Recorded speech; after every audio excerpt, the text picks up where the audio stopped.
Continuando a primeira aula de introdução ao SIG, vamos passar à segunda parte, retomando a ideia de que um sistema de informação geográfica é um conjunto de informação sobre as características dos objetos ou de uma determinada área de estudo e a associação à sua posição geográfica no terreno. Ou seja, temos as características dos objetos e associamos-las à posição geográfica no terreno.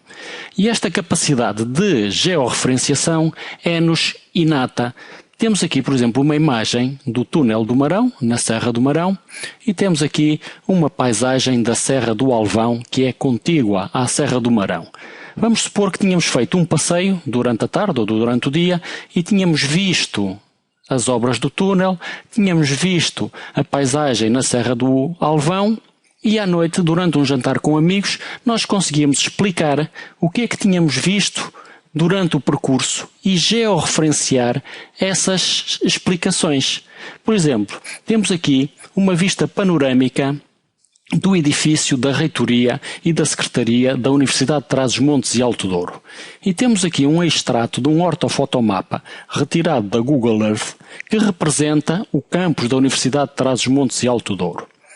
Quem conhecer a universidade e tiver alguns conhecimentos de detecção remota, consegue saber que esta vista do edifício, portanto, quem está a ver o edifício neste sentido, estaria no terreno, posicionado neste jardim, a ver esta parte do edifício, ou seja, este limite do edifício teria este aspecto na realidade.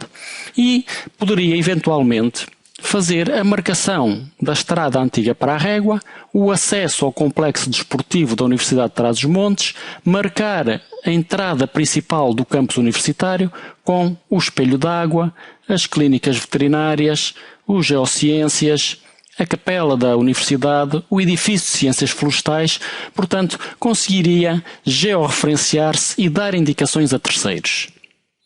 Por exemplo, se alguém no centro da cidade de Vila Real fosse interpelado por um turista que lhe perguntasse como é que se ia do centro da cidade para o centro comercial, essa pessoa, mesmo sem conhecimentos de informática ou sem conhecimentos de sistemas de informação geográfica, conseguia desenhar num papel o percurso para o centro comercial e distinguir o percurso de carro do percurso a pé e desenhar este mapa num papel e entregá-lo ao turista. Ou seja, isto é uma capacidade de criar informação geográfica que nos está inata.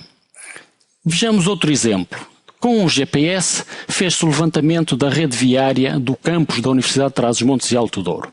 Se imprimíssemos este mapa e o dessemos a alguém, esse alguém teria dificuldade em navegar porque não tem pontos de referência e não conhece o local.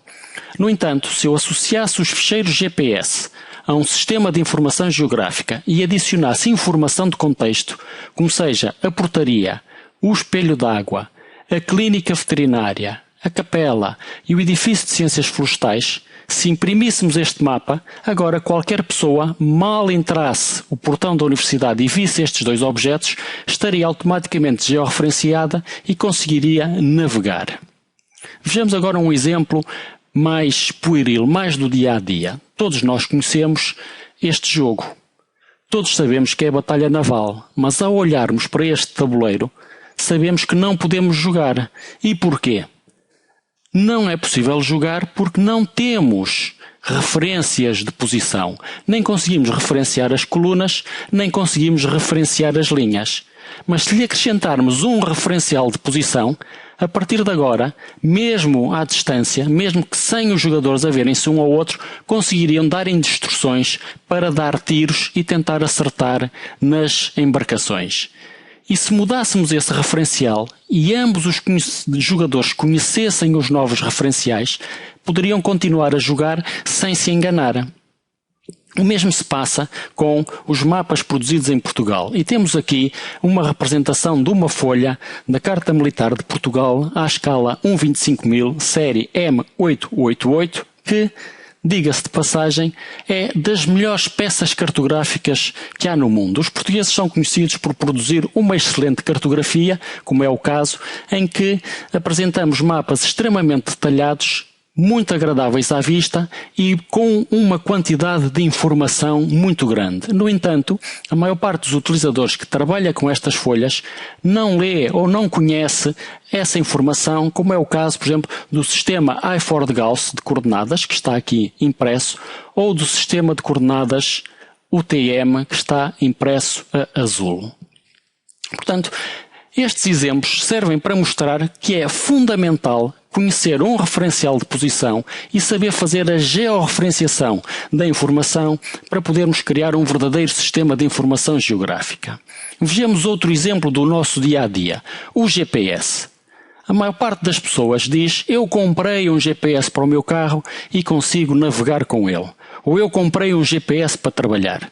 Mas se as pessoas tivessem um GPS puro e duro, na verdadeira acessão da palavra, quando ligassem o GPS, este apenas lhes dizia onde é que estavam. E para que servia ao utilizador saber que estava na posição 41 graus e 17 minutos norte ou 7 graus e 44 minutos oeste e a uma altitude de 1500 pés, ou seja, 500 metros? A menos que ele fosse muito conhecedor de geografia, esta informação de muito pouco lhe servia. Mas se associarmos um sistema de informação geográfica ao GPS e colocarmos um mapa como pano de fundo, agora o utilizador sabe que está parado numa estrada, mas isso ele também já sabia porque via a estrada, sabe que tem uma estrada à esquerda, também já sabia porque havia, e sabe porque o programa lhe diz que deverá seguir em frente. Se em vez de ser informação retirada de um SIG, for informação obtida por detecção remota, como seja este extrato de um ortofotomapa retirado do Google Earth, o operador não só sabe que está parado numa estrada, porque vê, como sabe que o edifício que está ao seu lado é da fitotecnia e o que está à sua frente é das ciências florestais. Um outro exemplo.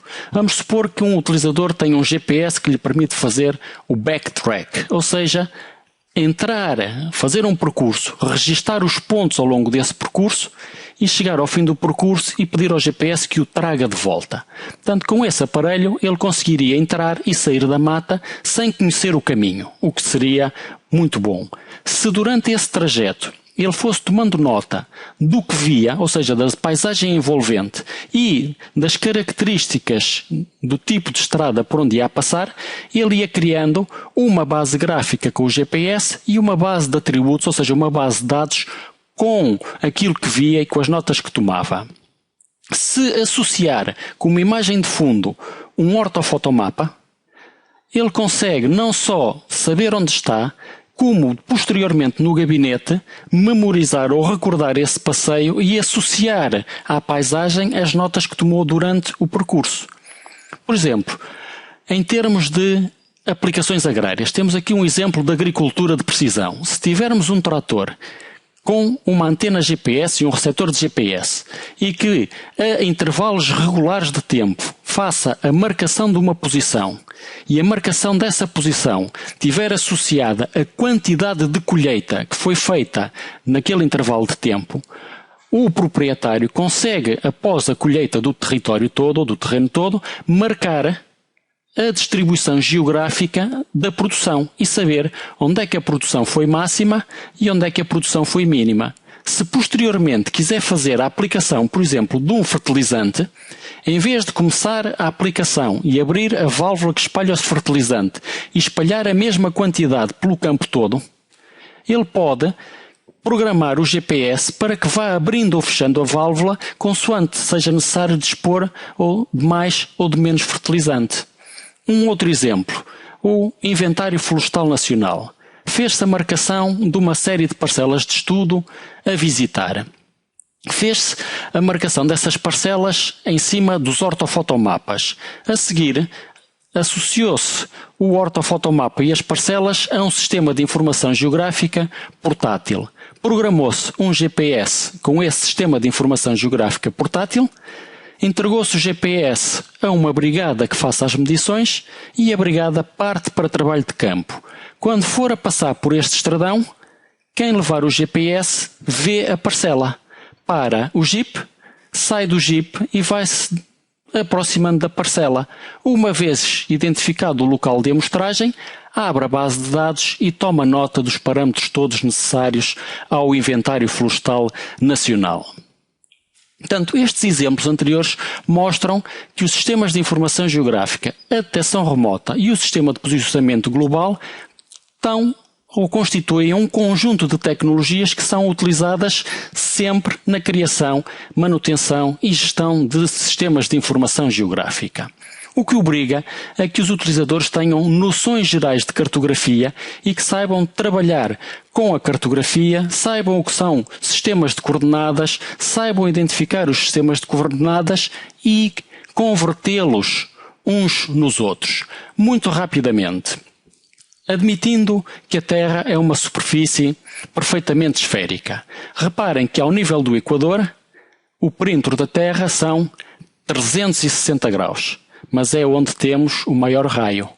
Ao nível do Círculo Polar Ártico, continuamos a ter um perímetro de 360 graus, mas já só temos um raio de aproximadamente metade do valor do raio ao nível do Equador. No entanto, se planificássemos a Terra, veríamos que o perímetro maior estava ao nível do Equador, o perímetro menor ao nível do Círculo Polar Ártico, mas em termos planos 2D, a representação seria igual quer ao nível do Equador, quer ao nível do Círculo Polar. Ou seja, quer dizer que a passagem de uma superfície 3D esférica para uma superfície 2D plana obriga a regras cartográficas muito específicas para que não se cometam excessos de comprimento ou de área.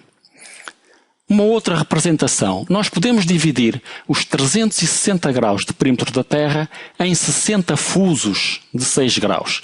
E estes 60 fusos de 6 graus são a base para a cartografia no sistema WGS84 UTM.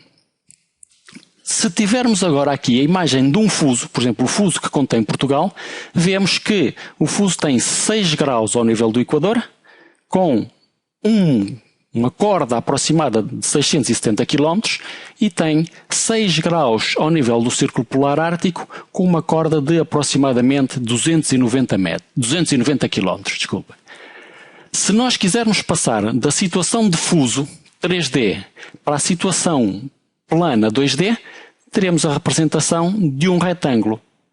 Se marcássemos, por exemplo, a posição de Portugal dentro desse fuso, nós teríamos a posição ou a marcação 3D com linhas curvas e com o norte geográfico assinalado.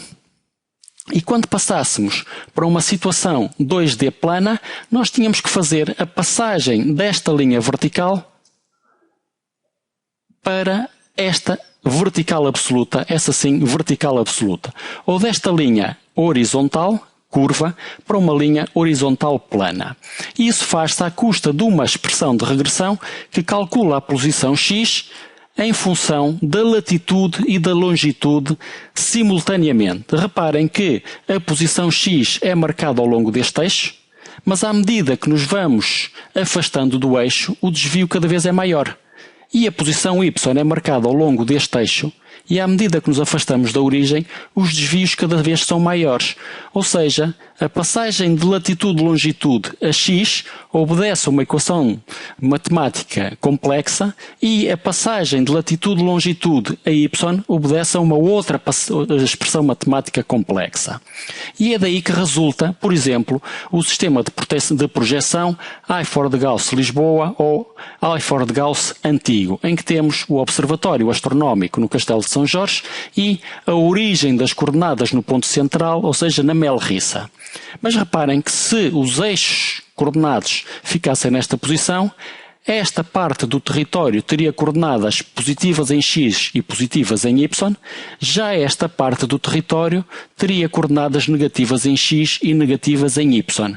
Por isso é que o exército português fez a translação da origem das coordenadas para um ponto no Oceano Atlântico, de modo a que a origem das coordenadas fica afastada do início do território e todo o território passe a ter coordenadas positivas tanto em x como em y. E é este sistema de coordenadas, o Datum Lisboa Hayford-Gauss militar que está inscrito na Carta Topográfica de Portugal ou na Carta Topográfica Militar de Portugal, série 888, à escala 1/25.000, e é esta que o utilizador tem que saber ler em todas as circunstâncias, porque muita da informação que nós vamos recolher à internet ainda está projetada neste sistema de coordenadas.